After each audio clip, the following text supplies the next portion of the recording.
In the vast kingdom of Etheria, where floating islands drifted among the clouds, there lived a humble janitor named Finn. He spent his days cleaning the halls of the Grand Palace, a giant structure made of shining crystal and golden walls. Though he wore old clothes and carried a heavy mop, Finn had a kind heart and a curious mind.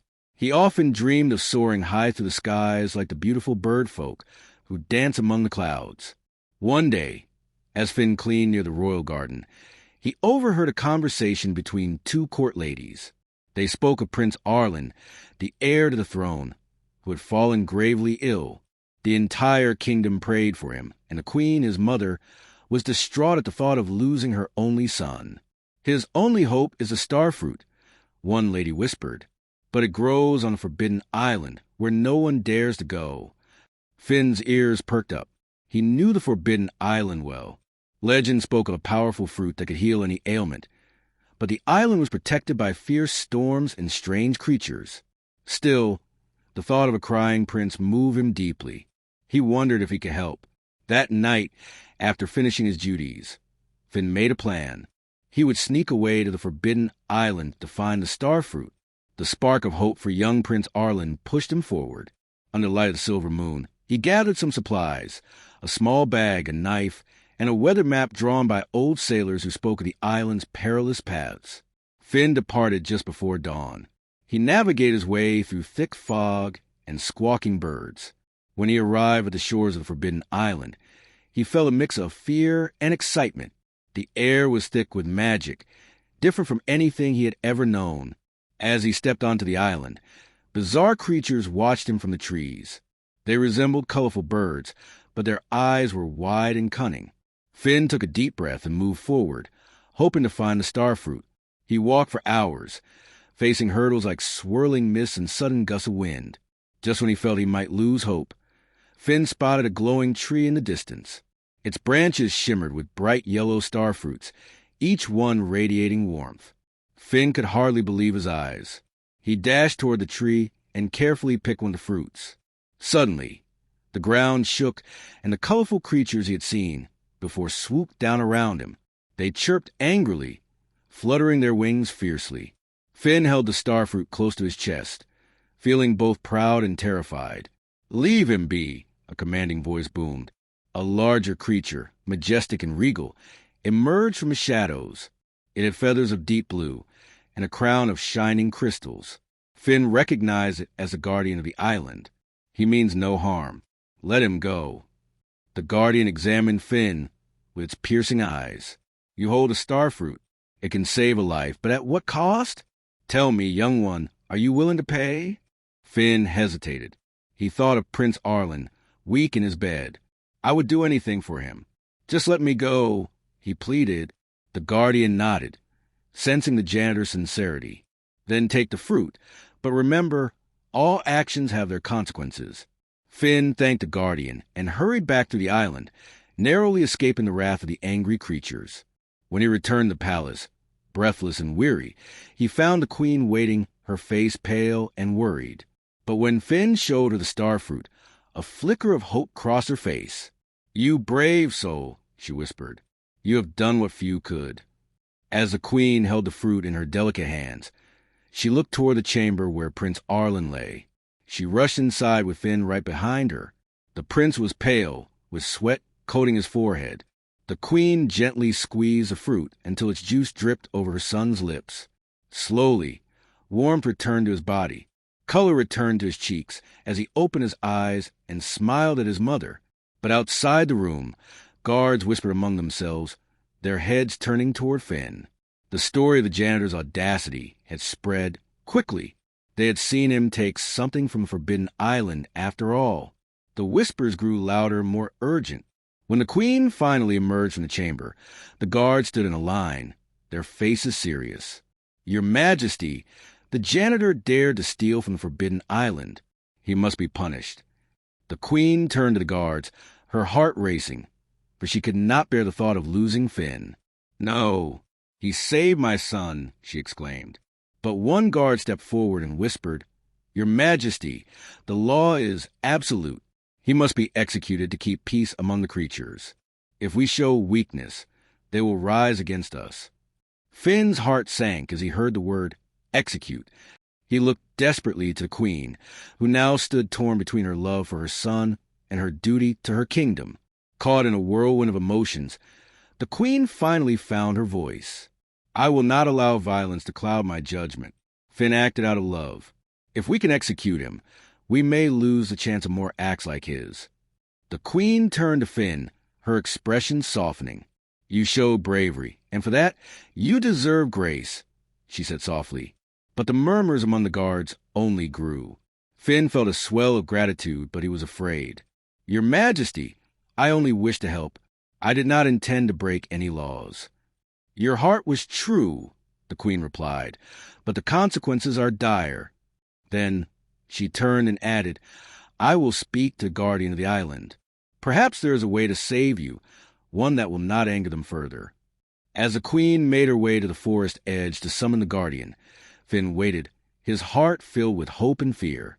Would the guardian spare his life, or would the consequences of his actions take him away? The tension remained thick in the air, and as night fell, Finn could only hope that kindness and love would shine brighter than law and fear. Sergeant Major, old man, main character. Zorgan, alien warrior, owner of the base. Alina, android companion, robot. Sergeant Major Thomas Williams, a war veteran with eyes that had seen too much and a heart carrying burdens heavier than any metal, sought only one thing, a quiet place to fade away. After a lifetime of battles fought on forgotten planets, amidst the cold vacuum of space, he purchased an abandoned alien base on Kepler, 186F, a planet as unremarkable as he felt. The base, or what was left of it, was a relic, a sprawling complex of metallic corridors and empty chambers, half buried in the ochre-colored dust of the alien world. Its previous owners, a species lost in galactic winds, had vanished without a trace, leaving behind only echoes of forgotten civilization. It was perfect. Thomas wasn't alone. He had Alina, his android companion. She was a marvel of engineering, her synthetic body housing an AI that was both sophisticated and comforting. Alina managed the base's life support, cooked his nutrient paste, and listened patiently to his endless war stories, her luminous blue eyes never wavering. Are you comfortable, Sergeant Major? Alina would ask, her voice a soothing melody in the sterile environment. As comfortable as a dying man can be, Alina, he'd reply, a wry smile tugging at the corners of his lips. Days turned into weeks. Thomas explored the base, his heavy boots echoing in the empty corridors. He studied the alien glyphs etched into the walls, trying to decipher the secrets of the long-gone inhabitants. He found deactivated robots, strange tools and holographic projectors displaying images of a world that was no more. He felt a strange connection to this place, a sense of shared solitude. Both he and the base were relics, forgotten by time, waiting for the inevitable end. One day, while exploring a particularly deep section of the base, Thomas stumbled upon a chamber he hadn't seen before. It was hidden behind a false wall, concealed with technology that had long since decayed. Inside, he found a stasis pod, its glass surface clouded with frost. Curiosity overriding his weariness, Thomas activated the pod's emergency release. With a hiss of escaping gas, the pod opened. Inside, lying motionless, was an alien. He was tall and imposing, with skin the color of jade and eyes like molten gold. He wore armor that seemed to be fused to his body, and a weapon that hummed with dormant power lay at his side. This was no ordinary alien. This was a Zorgan, a warrior race feared throughout the galaxy. They were known for their strength, their ruthlessness, and their unwavering loyalty to their clan. Thomas had fought against them in the Xylosian War, witnessing their ferocity firsthand. Alina, Thomas said, his voice tight with apprehension. We have a problem. Alina arrived quickly, her optical sensors focusing on the Zorgan. Analysis indicates he is in a state of suspended animation, she reported. His vital signs are minimal but stable. He's a Zorgan, Alina, Thomas said grimly, and this is his base. The realization hit him like a physical blow. He hadn't bought an abandoned base. He'd bought a tomb. And now, the occupant had awakened. Days passed. The Zorgan remained unconscious, his massive frame filling the small chamber. Thomas kept a watchful eye on him, his weapon always within reach. He knew that when the Zorgon awoke, there would be a reckoning. He prepared for a fight, honing his skills, sharpening his senses. He was old and tired, but he was still a soldier. He would not go down without a fight. Then one morning, the Zorgon's eyes opened. They were filled with confusion and disorientation. Like a newborn struggling to understand the world around him, he looked at Thomas, his gaze searching, questioning. "Who are you?" the Zorgon asked, his voice a deep rumble that echoed in the chamber. Thomas hesitated. "I am Thomas Williams," he said. "I bought this base." The Zorgon frowned, his brow furrowed in thought. "Bought?" he said. "This is Zorgon territory. It cannot be bought." "I bought it from a Galactic Relics Corporation," Thomas explained. "They said it was abandoned." The Zorgon shook his head, his expression filled with sadness. "My clan," he said. "My family. What happened to them?" Thomas didn't know what to say. He had no idea what had happened to the Zorgon's clan. All he knew was that he was standing in the middle of an alien base with a very large, very confused, and potentially very angry Zorgon. "I don't know," Thomas said finally. "I found this place abandoned. I'm sorry." The Zorgon looked around the chamber, his eyes scanning the walls, the equipment, the stasis pod. He seemed to be searching for something, some sign of his past. "My name is Zorgon," he said. "I am a warrior of the Clan Forlag. This base was our home." He paused, his gaze returning to Thomas. "Why are you here?" he asked. Thomas took a deep breath. "I came here to die," he said. "I'm tired of fighting. I just want a quiet place to rest." Zorgon studied him for a long moment, his golden eyes piercing. He seemed to see past Thomas's worn exterior, into the depths of his weary soul. "You are a warrior," Zorgon said. "I can see it in your eyes." "I was," Thomas said, "but the war is over. For me, at least." Zorgon nodded slowly. "The war is never over," he said. "It only changes form." He looked around the chamber again, his expression filled with a mixture of grief and determination. "I must find my clan," he said. "I must know what happened to them." He turned to Thomas. "Will you help me?" he asked. Thomas was taken aback. He had expected a fight, not a plea for help. He looked at Zorgon, at his noble face, at his eyes filled with pain and determination. He saw a reflection of his own lost hope. "Why would you ask me?" Thomas said, "I'm just an old soldier. I don't know anything about your clan." "You are a warrior," Zorgon said. "You have seen battle. You know how to survive. I need your help." Thomas hesitated. He had come to this planet to die, to escape the world and its endless conflicts. But he couldn't deny the plea in Zorgon's eyes. He couldn't turn his back on a fellow warrior in need. "All right," Thomas said. "I'll help you." A flicker of gratitude crossed Zorgon's face. "Thank you," he said. "You have my word. I will not forget this." And so, an unlikely alliance was formed. A war veteran seeking peace, and an alien warrior seeking his lost clan. Together, they embarked on a journey to uncover the secrets of the abandoned base and the fate of the Clan Forlag.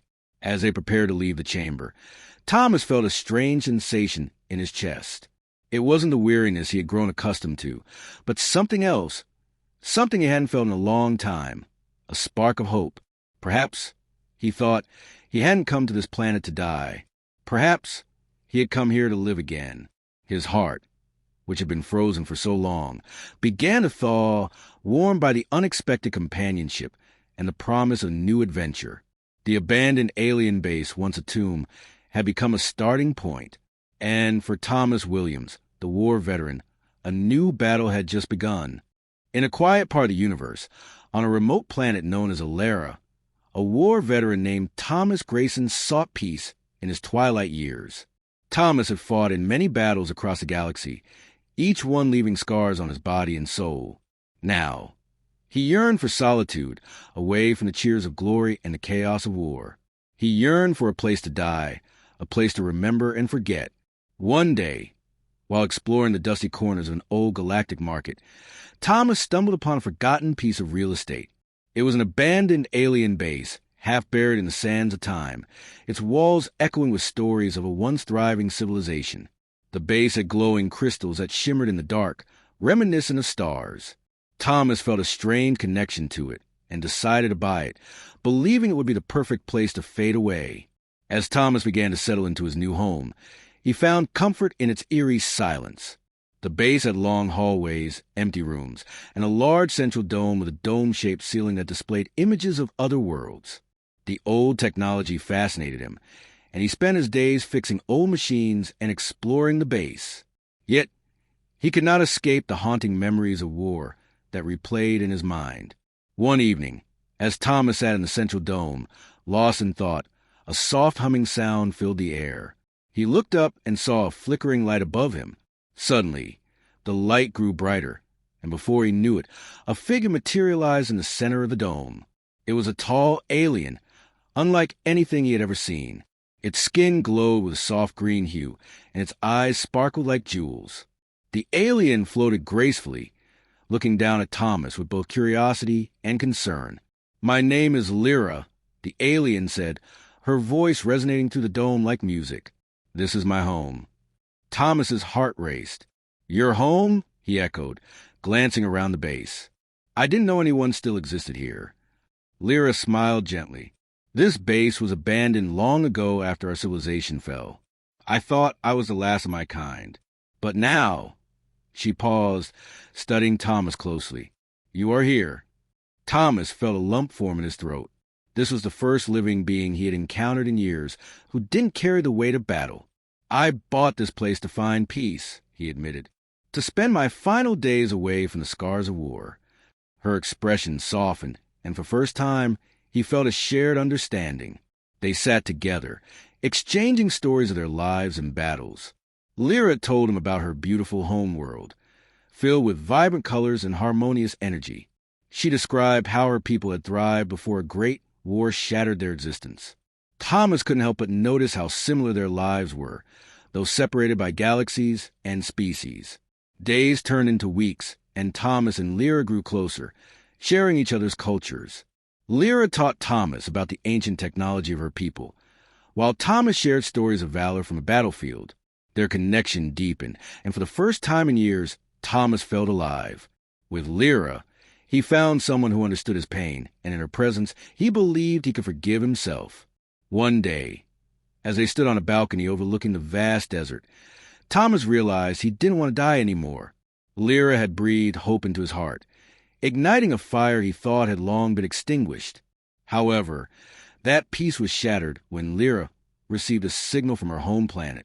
A distress call had been sent, revealing that her kind was still alive, hidden away from the galaxy's prying eyes, but in danger. "They need my help," Lyra said, her eyes wide with concern. "I must return." Fear gripped Thomas as he thought of losing her. "What if you never come back?" he asked, his voice trembling. "I must go," she replied softly. "But you have to understand, I can't stay here forever." In the days leading to her departure, Thomas was torn. He wanted to support Lyra, to help her save her people. Yet the thought of being alone again terrified him. He feared he might succumb to the darkness that had once engulfed him. They spent every moment together, trying to find a way to ensure a future where they could still meet. On the day Lyra was to leave, they stood in the dome, the light flickering around them. "Promise me, Thomas, that you will keep this place alive," she said, her eyes shimmering. "I promise," he whispered, his heart heavy. With one last embrace, Lyra activated the old alien ship that had been hidden in the base. As she prepared to leave, the ship glowed brightly, illuminating the darkness surrounding them. Just before disappearing into the skies, she turned back and said, "I will return. You are not alone." As the ship vanished, Thomas felt an emptiness swirl within him. The base, once a sanctuary, now felt hollow. Yet he clung to Lyra's words, determined to honor his promise. Days turned into months as he maintained the base, repairing the technology and nurturing the crystals. With each passing day, he found pieces of Lyra's spirit within the walls, and the memories they shared offered solace. He even began to record their stories, hoping one day to share them with her people. One sunny morning, as Thomas walked through the central dome, he caught a glimpse of light, more brilliant than before. Hope flooded through him. As he looked up, there stood Lyra, a beacon of light in the darkness. She had returned. "I knew you would keep your promise," she said, her voice sweet and melodious. "I never stopped believing," Thomas replied, tears in his eyes. In that moment, Thomas realized that he had found his purpose again. It was not merely a place to die. It was a place to live, to heal, and to love. Together, they were no longer just a war veteran and an alien. They were a bridge between worlds, ready to write the next chapter of their journey together. Sergeant Major Thomas "Tommy" Baker, a grizzled war veteran, haunted by his past, seeking solace in isolation. Zorgan 7, an alien explorer, the rightful owner of the abandoned base, returning after a long absence. Dr. Eris Thorne, a xenobiologist, curious about the alien base and its potential secrets. Corporal Jenny Rostova, Tommy's former subordinate, concerned about his well-being. Tommy Baker, a war veteran with eyes that had seen too much, bought the abandoned alien base for the quiet. He wasn't looking for adventure or discovery. He was looking for a place to fade away, a silent tomb where his memories wouldn't echo so loudly. The base, a relic from a war humanity had barely survived, sat on a desolate, windswept planet on the edge of known space. It was perfect. The structure was a hulking mass of dull metal and strange angles, half buried in the ochre sand. Inside, corridors stretched into the darkness, filled with the ghosts of an alien civilization long gone. Tommy didn't bother with repairs or restoration. He just needed a roof over his head and silence. He lived a simple life, eating nutrient paste, reading old books, and letting the quiet slowly consume him. One day, a small, battered ship landed a few kilometers from the base. Tommy watched it through his binoculars, his old instincts kicking in. He saw a figure emerge, small and frail, clad in a strange, shimmering suit. It was Zorgan 7, the original owner of the base. He had been away for decades, exploring the galaxy, but now he was home. Zorgan 7 approached the base cautiously, his large, multifaceted eyes scanning the surroundings. He didn't expect to find anyone here. As he neared the entrance, he saw Tommy standing in the doorway, a rifle in his hand. "Who are you?" Zorgan 7 asked, his voice a synthesized whisper. Tommy lowered his rifle slightly. "This is my property," he said, his voice raspy from disuse. "I bought it." Zorgan 7 tilted his head, confused. "Bought it? From whom?" "This is my home. My family built this place." Tommy hesitated. He knew the history of the base, the war, the forced abandonment. "I bought it from the colonial administration. They said it was abandoned." Zorgan 7 sighed, a sound like air leaking from a valve. "They lied. They always lie." He looked at the base, his home, with a mixture of sadness and anger. "I had been gone a long time. I had hoped to find it different." Tommy saw the sadness in the alien's eyes. He saw the longing for home, the pain of displacement. It was a pain he knew well. "Look," he said, "I didn't know. I wouldn't have bought it if I had known. What does it matter now?" Zorgan 7 said, his voice laced with resignation. "You are here. I am here. What is done is done." Tommy thought for a moment. He could tell Zorgan 7 to leave, assert his ownership, disappear back into his solitude. But something stopped him. He saw a reflection of his own pain in the alien's eyes, a shared sense of loss and displacement. "You can stay," Tommy said. "If you want. There's plenty of room." Zorgan 7 looked at him, surprised. "Stay? With you?" "Yeah," Tommy said, shrugging. "Why not? It's a big base. We can share." And so, an unlikely partnership began. Tommy and Zorgan 7, a war veteran and an alien explorer, sharing a desolate base on a forgotten planet. They were different in every way, but they shared a common ground of loss and loneliness. Zorgan 7 began to repair the base, bringing it back to life. He showed Tommy the wonders of his technology, the history of his people, the beauty of his culture. Tommy, in turn, shared his stories of war, his memories of Earth, his love for the simple things in life. Meanwhile, back on Earth, Dr. Eris Thorne, a xenobiologist, had been following the rumors of the abandoned alien base for years. He had heard whispers of strange technology, of lost knowledge, of a potential breakthrough in understanding alien civilizations. He couldn't ignore the opportunity. He convinced the colonial administration to fund an expedition to the planet, with the promise of scientific discovery and potential technological advancements. He assembled a team of experts, including Corporal Jenny Rostova, a former subordinate of Tommy Baker, who had her own reasons for wanting to go. Jenny had served under Tommy in the war. She respected him, admired him, and was deeply concerned when he disappeared after his retirement. She knew he was haunted by his past, and she feared that he had gone to a dark place. When she heard about the expedition to the alien base, she saw it as a chance to find him, to help him. The expedition arrived on the planet and made their way to the base. Dr. Thorne was ecstatic, his eyes wide with wonder as he explored the alien architecture and technology. Jenny, however, was focused on finding Tommy. She found him in the main control room, working alongside Zorgan 7. He looked different, older, but there was a flicker of life in his eyes that she hadn't seen before. "Tommy," she said, her voice hesitant. Tommy turned around, surprised. "Jenny, what are you doing here?"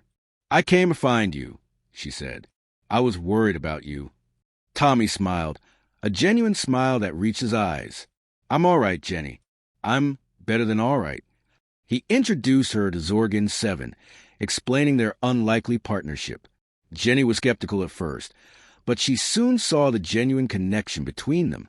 She saw how Zorgan 7 had brought Tommy out of his shell, how he had given him a purpose again. Dr. Thorne, however, was not pleased with the situation. He saw Zorgan 7 as a threat, a potential obstacle to his research. He tried to isolate them, to keep them away from the technology, but Tommy and Jenny stood their ground. "This is their home," Tommy said, his voice firm. "You can study it, but you will respect them." Dr. Thorne bristled, but he knew he couldn't argue with Tommy. He needed his expertise, his knowledge of the base. He reluctantly agreed to cooperate.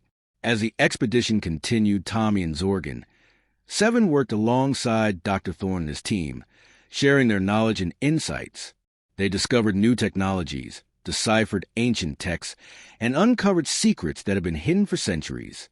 But their newfound peace was not to last. A larger ship appeared in the sky, its hull marked with the insignia of a warring alien race.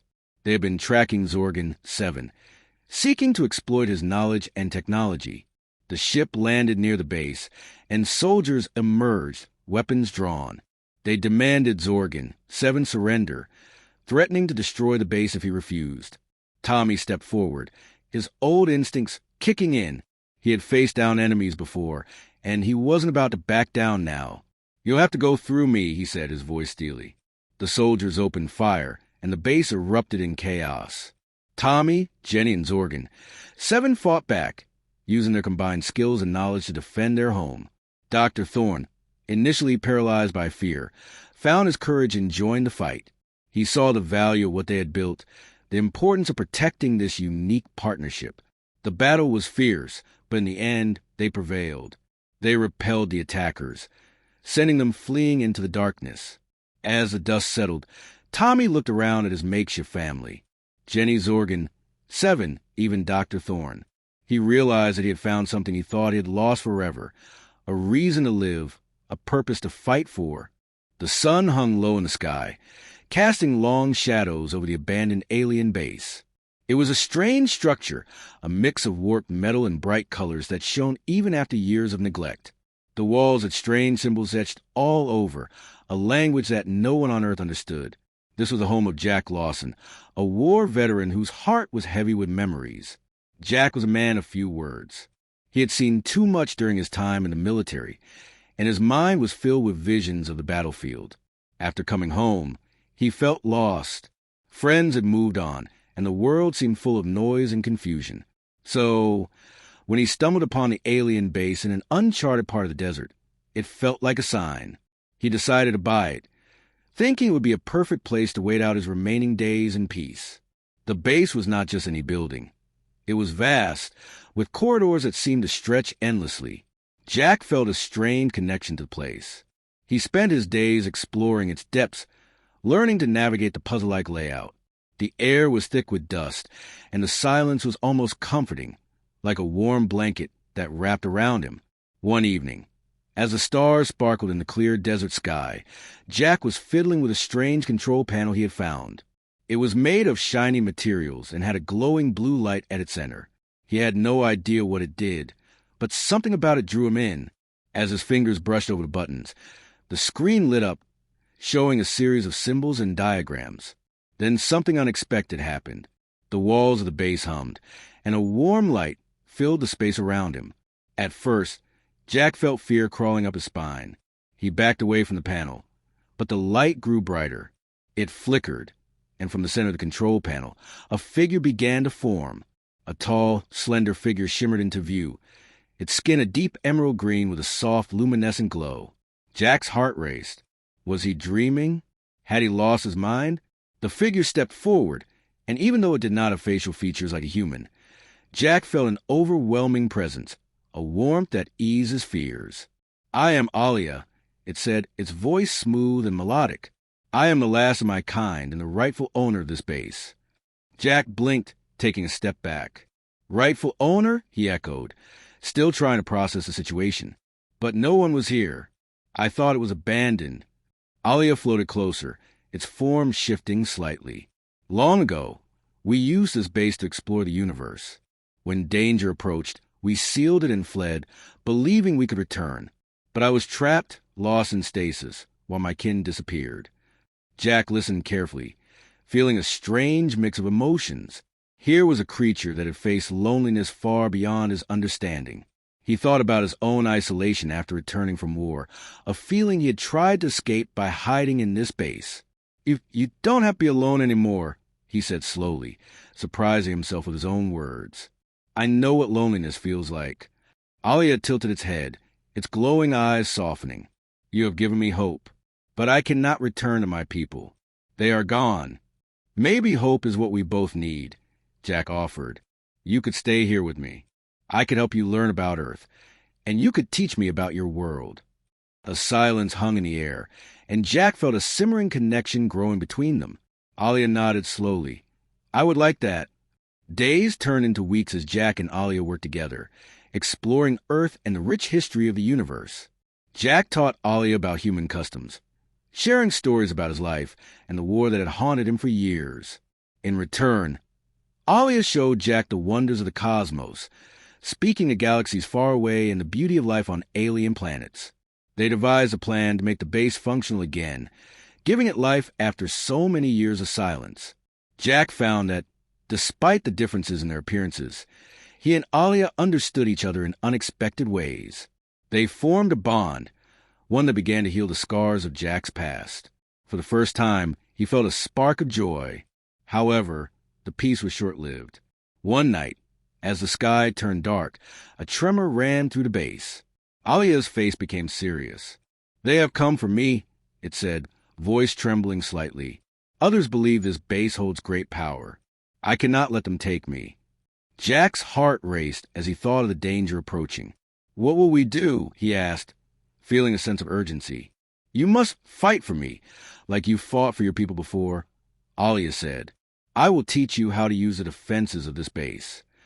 Jack nodded, determination filling him. He was no stranger to conflict, after all. Together, they worked through the night, preparing for the inevitable confrontation. Alia showed Jack how to manipulate the control panels, activating systems he had never known existed. As dawn broke, a group of figures appeared in the distance, their silhouettes dark against the glowing sky. Jack's heart raced as they approached. He felt fear start to creep in again, but he shook it off. This time, he was not alone. Alia stood beside him, shimmering with determination. We faced them together. The figures came closer, revealing themselves as mercenaries, armored and dangerous. "Hand over the alien," their leader shouted, voice full of menace. Jack took a deep breath, feeling the weight of his past and the new hope he found in Alia. "Never," he declared firmly. What followed was chaos. Jack fought alongside Alia, using the defenses of the base with newfound skill. Together, they protected their home, a mix of human bravery and alien ingenuity. In the end, The mercenaries retreated, realizing that the base was more than just an abandoned building. They had underestimated the bond between Jack and Alia, a bond that turned fear into strength. As the dust settled, Jack felt something he hadn't felt in years. Hope. With Alia at his side, he had found a purpose. He looked up at the sky, knowing it was a new beginning for both of them. "Thank you for fighting with me," Alia said, its voice warm. "Together, we can create a future." Jack smiled, realizing he had something to live for again. The alien base was no longer a place to die, but a home filled with friendship and adventure. And for the first time in a long time, Jack knew he was truly alive. Sergeant Major Thomas, Tom Baker. Zorgan, 7, an intergalactic property owner. Here's the story. Tom Baker, a war veteran with a heart full of shrapnel and a soul weary from battles fought across the Orion Arm, sought only one thing: a quiet place to die. After decades of service in the Terran Alliance Marine Corps, witnessing horrors that painted his dreams in shades of crimson and void, he'd earned it. Earth, however, with its bustling cities and constant reminders of the life he couldn't reclaim, was out of the question. He needed isolation, a place untouched by humanity's relentless march. And so he found it. An abandoned alien base on the fringes of known space, nestled on a desolate moon orbiting a gas giant called Xylos. The base, a relic of a long-dead civilization, was rumored to be unstable, riddled with radiation, and haunted by the ghosts of its former inhabitants. Perfect. Tom used his accumulated military credits to purchase the property from a shadowy intergalactic real estate firm. No questions asked. The transaction was swift, the paperwork minimal. It was as if everyone wanted to get rid of this cosmic albatross. He arrived on Xylo's moon aboard a battered freighter, the Dusty Bucket, piloted by a gruff but reliable smuggler named Rex. "You sure about this, Tom?" Rex had asked, his eyes narrowed as he surveyed the decaying alien structure. "This place looks like it's about to crumble into space dust." "That's the point, Rex," Tom had replied, a ghost of a smile playing on his lips. "Less to clean up when I'm gone." Rex just shook his head, unloaded Tom's meager belongings, and promised to check in on him in a few months. Tom watched the Dusty Bucket disappear into the inky blackness, then turned to face his new, or rather, final home. The base was a sprawling complex of interconnected domes and corridors, constructed from an unknown metallic alloy that had weathered eons of cosmic radiation. Inside, strange symbols adorned the walls, and alien technology lay dormant, humming with residual energy. It was a labyrinth of forgotten wonders, a mausoleum of a lost civilization. Tom spent his days exploring the base, mapping its corridors, and cataloging its artifacts. He wasn't a scientist or an archaeologist, but he felt a strange connection to this place, a sense of shared solitude. He'd sit in the central dome, the moon's twin suns casting long shadows across the alien landscape, and reflect on his life, his regrets, and the battles he'd fought. He rationed his supplies, knowing they wouldn't last forever. He didn't care. He wasn't planning on forever. As the weeks turned into months, Tom began to notice anomalies, flickering lights in areas where the power should have been dead, unexplained noises echoing through the empty corridors, the feeling of being watched. He initially dismissed them as hallucinations, the product of his deteriorating health and the base's unsettling atmosphere. But the anomalies persisted, growing more frequent and more pronounced. One day, while exploring a previously inaccessible section of the base, he found it. A hidden chamber bathed in an ethereal blue light. Inside, a stasis pod hummed with power. And inside the pod, a figure lay suspended in time. Tom approached cautiously, his hand instinctively reaching for the plasma pistol he always carried. He peered into the pod, his eyes widening in disbelief. The figure was humanoid, but clearly not human. It had pale blue skin, large black eyes, and slender, elongated limbs. It wore a strange, form-fitting suit that shimmered with otherworldly energy. As Tom stared, the stasis pod flickered, sputtered, and then, with a hiss of escaping gas, opened. The figure stirred, its eyes snapping open, focusing on Tom with an unnerving intensity. Who are you?" the alien rasped, its voice a melodic whisper. Tom, momentarily speechless, could only point at himself. Tom Baker," Where am I? The alien asked, struggling to sit up. You're in an abandoned base on Xylo's moon, Tom replied, his voice regaining its usual gruffness. I bought this place. The alien's eyes widened. Bought? This is Zorgan, 7 property. You cannot buy what is already owned. Tom raised an eyebrow. Zorgan 7? Never heard of him. Or you, for that matter. I am Zorgan 7, the alien declared, his voice growing stronger. And this base is rightfully mine. I was merely indisposed. Tom stared at the alien, Zorgan 7, his mind reeling. He'd bought an abandoned alien base to die in, and now the real owner had shown up. It was absurd, almost comical. But there was something about Zorgan 7's presence, a quiet dignity, that made Tom believe him. All right, Zorgan, Tom said, holstering his pistol. Let's talk. Over the next few days, Tom and Zorgan 7 forged an unlikely friendship. Zorgan 7 explained that he was a property surveyor, sent to this moon centuries ago to assess its resources. His stasis pod had malfunctioned, leaving him trapped in suspended animation until Tom's arrival. Tom, in turn, told Zorgan 7 about his life, his military service, and his desire to find a peaceful end. He spoke of the horrors he had witnessed, the lives he had taken, and the emptiness that had consumed him. Zorgan 7 listened patiently, his black eyes filled with an understanding that transcended species and cultures. As they talked, Tom found himself changing. Zorgan 7's presence, his gentle nature and unwavering optimism, chipped away at the hardened shell that Tom had built around himself. He started to laugh again, to find joy in the simple things, like the warmth of the moon suns on his skin, or the taste of the recycled nutrient paste. He even started to care about the base again, working with Zorgan 7 to repair the damaged systems and restore it to its former glory. They patched up the power grid, cleared out the debris, and even managed to activate some of the ancient technology.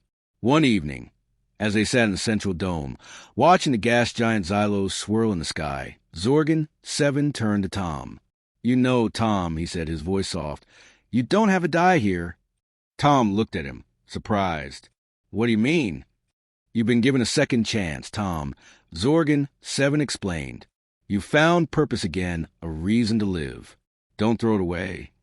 Tom stared at Zorgan 7, his heart pounding in his chest. He realized that Zorgan 7 was right. He didn't want to die anymore. He wanted to live, to explore, to rebuild. He wanted to help Zorgan 7 restore the base, to learn about his culture, to see the universe through his eyes. I don't know what to say, Zorgan, Tom stammered, tears welling up in his eyes. Zorgan 7 smiled. Say yes, Tom. Say you'll stay. And Tom, for the first time in a long time, smiled back. Yes, Zorgan, he said, his voice filled with emotion. I'll stay. But then the alarms blared. Red lights flashed throughout the base. A synthesized voice announced, Intruder alert. Intruder alert. Unidentified vessel approaching. Tom and Zorgan 7 exchanged worried glances. Who was coming to Xylo's moon? And why? They rushed to the main control room, where they saw a ship decloaking just outside the base. It was a sleek, black vessel, emblazoned with the insignia of the Intergalactic Reclamation Corporation, the same shadowy real estate firm that had sold Tom the base. A transmission signal was received. A stern-looking human face appeared on the main screen. Attention, occupants of designated property Xylo 7 Alpha, the face said.